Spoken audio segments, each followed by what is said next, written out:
Hello' viewers, মই আজি আপোনালোকৰ বাবে লৈ আহিছোঁ তালৰ তেল পিঠা। তেতিয়াহ'লে আহক ভিডিঅ'টোলৈ আগবাঢ়ো।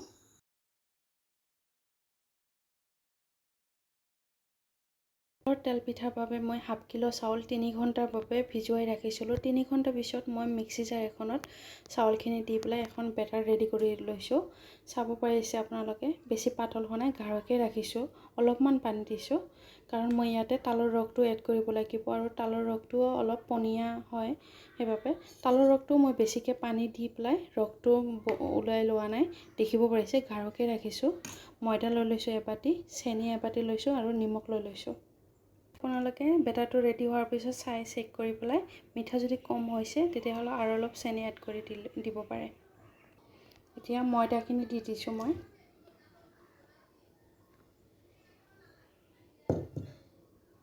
গোটেইখিনি বস্তু মই দি দিম। এতিয়া চেনি দি দিছোঁ,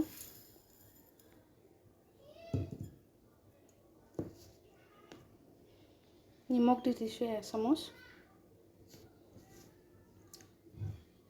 আৰু তালৰ ৰসটো দি দিছোঁ।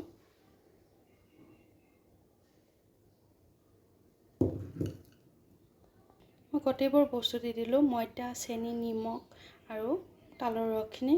এতিয়া মই এখন বেটাৰ ৰেডি কৰি ল'ম।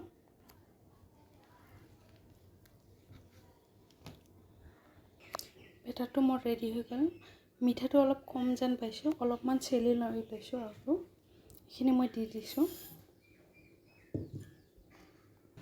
ভালদৰে মিক্সিং কৰি ল'ব, চেনিটো পলুৱাই ল'ব। দেখিব পাইছে মই বেছি সময়ৰ বাবে প্ৰেছ কৰিবলৈ নিদিওঁ, 5 মিনিটৰ বাবে ৰাখি দিম। 5 মিনিট পিছত মোৰ বেটাৰটো ৰেডি হৈ গ'ল। চালে ন, এনেকুৱা ধৰণে ৰাখিব, না বেছি পাতল না গাঢ়। এইটো মই 5 মিনিটৰ বাবে ঢাকি ৰাখি দিম। গেছটো অন কৰি কেৰাহীখন দি দিছোঁ। ফালে 5 মিনিট হৈ গৈছে। এতিয়া পিঠাৰ ওপৰত বনাওঁ।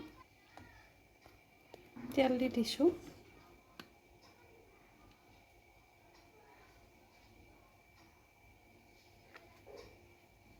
অলপ বেছিকৈ দি দিব। মিক্সিং কৰি ল'ব পিঠাটো দিয়াৰ আগতে কেৰাহীত।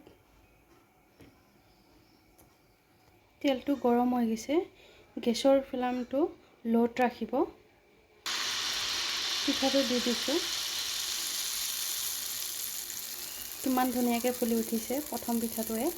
মই জাষ্ট 5 মিনিটৰ বাবে বেটাৰটো ৰাখি দিছিলোঁ। 5 মিনিট পিছত পিঠা বনাইছোঁ।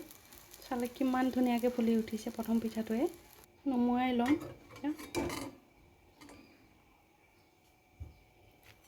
চালে ন কিমান ধুনীয়া হৈছে। এনেদৰে একে প্ৰচেছেৰে মই গোটেইবোৰ পিঠা বনোৱাই ল'ম। অলপমান হ'বলৈ দি পেলাই ওলোটাই দিব, অন্যথা বেটাৰবিলাক ভিতৰত কচা থাকিলে ওলাই আহি ফাটি যায় পিঠাটো। মোৰ গোটেইবোৰ পিঠা ৰেডি হৈ গ'ল। চালে ন কিমান ধুনীয়াকৈ ফুলি উঠিছে। গোটেইবোৰ পিঠাই ফুলি উঠিছে। কালাৰটো বৰ ধুনীয়া হৈছে। যদি আপোনালোকে মোৰ ভিডিঅ'টো চাই ভাল পাইছে, মোক কমেণ্ট ছেকশ্যনত কমেণ্ট কৰি পেলাই জনাব। লাইক এটা কৰিব, শ্বেয়াৰ, ছাবস্ক্ৰাইব আৰু কাষতে থকা বেল আইকনটো প্ৰেছ কৰিব। তেতিয়াহ'লে যেতিয়া মোৰ নেক্সট ভিডিঅ' আহে আপোনালোকে মোৰ ভিডিঅ'ৰ ন'টিফিকেশ্যনটো আগতীয়াকৈ পাই যাব। তেতিয়াহ'লে আজিলৈ আহিছোঁ। Thank you so' much and bye by.